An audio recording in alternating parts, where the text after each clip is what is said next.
Всем здравствуйте, с вами Old Goose, Старый Гусь, проект казино Good or Bad. Сегодня я хочу сделать прогноз на бой Руис Уайлдер. Это их вторая встреча. Что я могу сказать о двух бойцах? Энди Руис, да, человек с дружелюбным интерфейсом, но с точки зрения психологии человек не с дружелюбным интерфейсом. Я предлагаю всем задуматься, так ли просто достичь таких вершин в боксе, имея такое телосложение. Наверное, на таком уровне, с такой комплекцией никого и не припомню. Так, что еще хочу сказать. Руис, он боксировал, первый его промоутер это был Боб Арум, от которого он ушел. Вот интересный момент хочу рассказать, да. Боб Арум, старый лист так называемый, имеет свою карманную федерацию ВБО. Хочу всем напомнить, что в 90-е он преследовался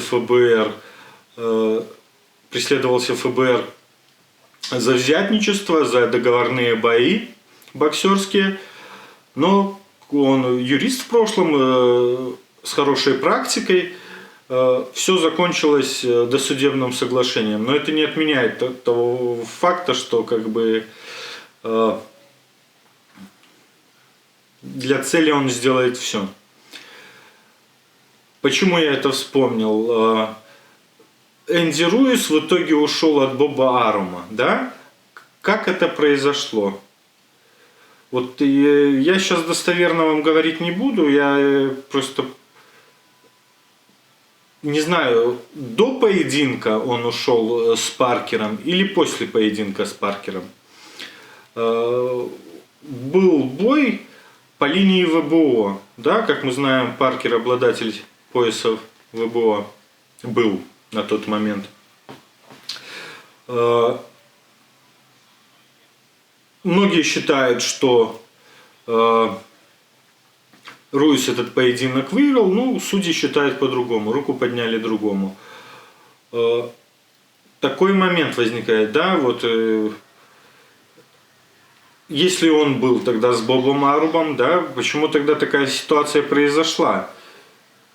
Может, он поэтому ушел. Если он не был с Бобом Арумом, то тогда вообще ничего удивительного нету. Выиграл кто-то, кто не ссорился с Бобом Арумом по линии ВБО. Вообще, и вот про Паркера я скажу, что на самом деле это самый технически разноплановый и одаренный боксер, наверное, в супертяжелом весе сейчас. И с единственным недостатком у него нету удара. Это привет всем рэперистам, которые считают, что так можно выигрывать в тяжелом весе. Ну вот, как показывает практика, вот чуть-чуть ему не хватает. Вот ему и как раз таки и не хватает силы удара. Уайту проиграл, Джошуа проиграл, хотя все сильные стороны их нивелировал, а с Уайтом в конце боя ему элементарно не хватило, чтобы добить. Уже Уайт остановился, ему не хватило несколько секунд, чтобы добить. Была бы сила удара, ему бы время хватило. Так вот я к чему. Руис побеждал Паркера, значит, он технически лучше.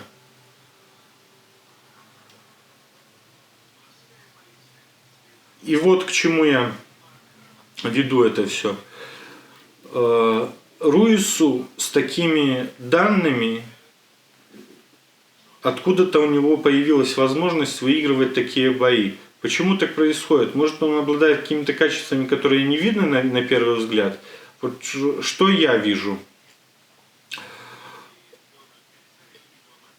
Он хорош в размене, он разноплановый, он не может себе позволить бегать, поэтому ему всю карьеру приходится идти вперед, навязывать свой бой.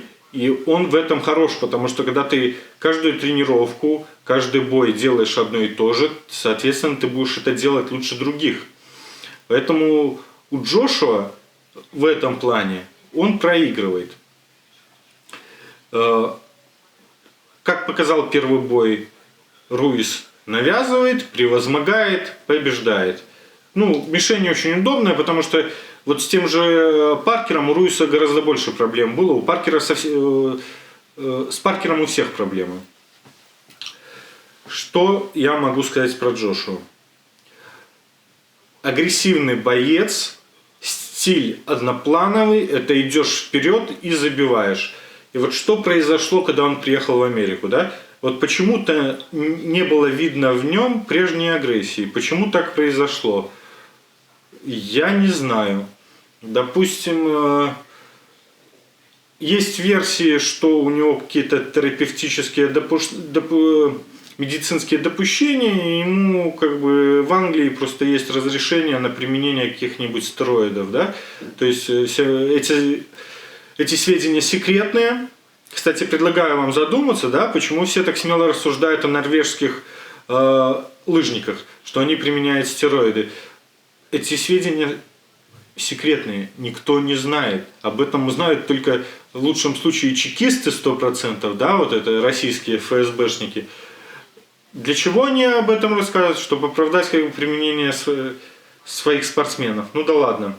Так вот, есть версия, что у него в Англии есть допущение, а соответственно, есть, когда он боксировал в Америке, ему атлетическая комиссия могла просто не дать разрешения, и в итоге он потухший.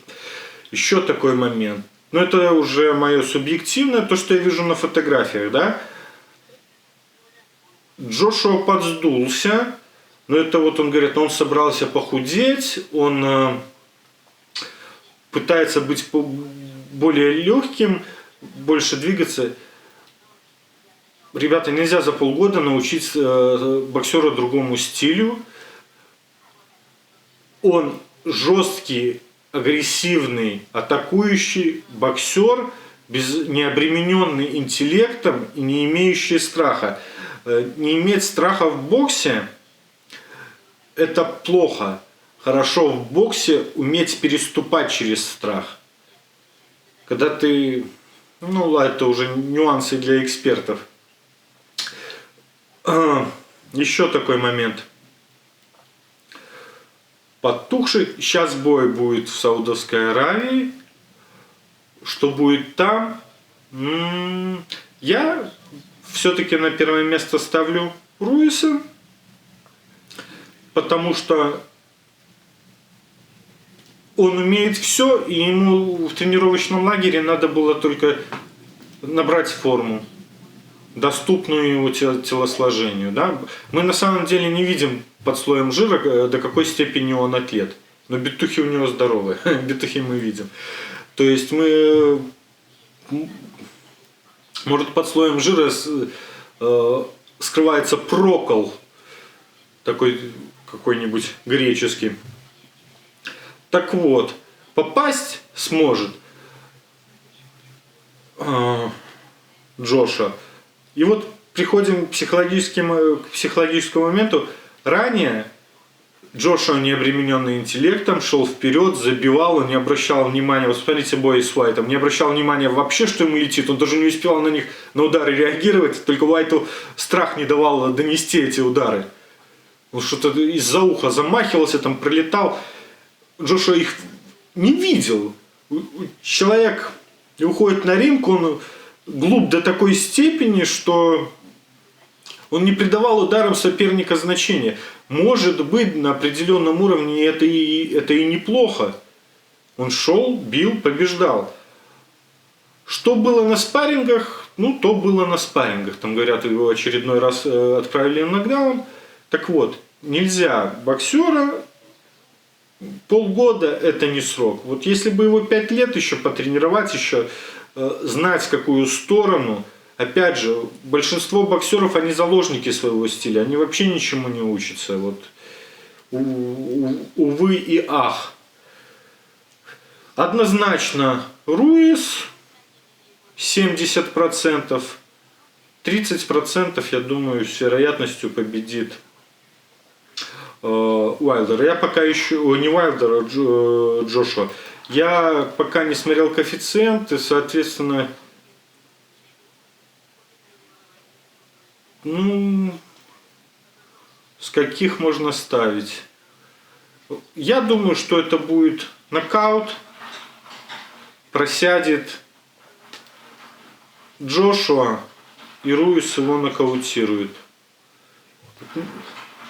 Как бы вот такие пироги. Все, всем пис, пока. С вами был Old Goose. Смотрите мои прогнозы. Подписывайтесь на видео, колокольчики, отсылайте друзьям, кого ненавидите мои видосы. Всем удачи, удачного дня. Пока.